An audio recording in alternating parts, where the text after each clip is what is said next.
लंकापति रावण विद्वान के साथ साथ बलवान भी था। वो इतना बाहुबली था कि उसने एक बार भगवान शिव का निवास स्थान कैलाश पर्वत को उठा लिया था, जिसके बाद भगवान शिव ने उसे वरदान भी दे दिया था।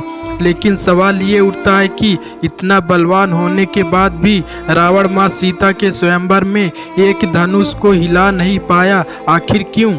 कहा जाता है कि यह धनुष भगवान शिव का ही था, जो बहुत ही शक्तिशाली था। इसलिए इस धनुष को उठाना तो दूर बल्कि हिलाना भी आम इंसान के लिए संभव नहीं था। इस धनुष की एक टंकर से पर्वत भी हिलने लगते थे। लेकिन रावण तो बहुत ही बलशाली व विद्वान था और वो कोई आम इंसान नहीं था। इसके लिए इस धनुष को उठाना संभव था, लेकिन फिर भी वो ये ना कर सका। दरअसल इसके पीछे एक कारण था। इसकी वजह को श्री राम चरितमानस में लिखित एक चौपाई से समझा जा सकता है। इसका अर्थ है, हे पुत्र श्री राम उठो और भावसागर रूपी इस धनुष को तोड़कर जनक की पीड़ा का हरण करो। राजा जनक, जो अपनी पुत्री सीता के विवाह को लेकर काफी चिंतित थे, इस चौपाई में भाव चापा शब्द भाव का अर्थ है धनुष को उठाने के लिए शक्ति नहीं बल्कि प्रेम की जरूरत है। इसके मुताबिक जो अहंकार से दूर, दयालु हो और सद्गुणों से युक्त हो, वही इस धनुष को उठा सकता था।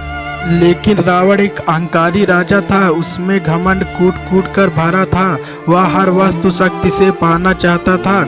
इसी कारण स्वयंवर में वो इस धनुष को हिला तक न सका। रामायण के अनुसार जब इस स्वयंवर में प्रभु श्री राम की बारी आई तो उन्होंने भगवान शिव के इस धनुष को बड़े ही सम्मान से प्रणाम किया, उसकी परिक्रमा की और जब उन्होंने इसे उठाने का प्रयास किया तो एक ही बार में वो सफल हो गए और उनको उसकी प्रत्यंचा चढ़ाई और उसे तोड़ दिया। यह सत्य है कि रावण जिन्होंने कि कैलाश पर्वत को उठा लिया यह था, परंतु वे शिव धनुष को उठा नहीं पाए। परंतु विधि का विधान ही ऐसा था कि अगर रावण धनुष को उठा लेता तो सीता माता की शादी रावण से हो जाती। फिर न तो भगवान राम वनवास जाते, न सीता हरण होता और न ही रावण का विनाश होता। अहंकार की वजह से किसी भी पुरुष का पुरुषार्थ हल्का हो जाता है, जिससे वह आसानी कार्य को चाहकर भी नहीं कर सकता।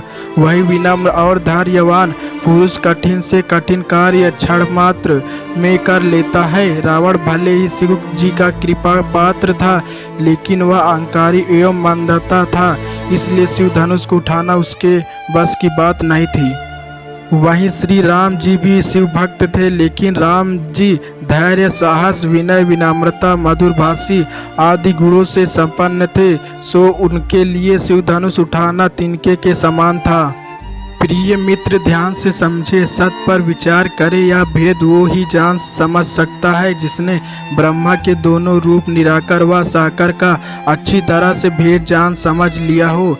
इसलिए शब्दों का अर्थ जानने वाले के लिए ये सत्य नहीं है, ये ब्रह्मा से परे का भेद ज्ञान है। आइए सत्य पर विचार करते हैं भाई।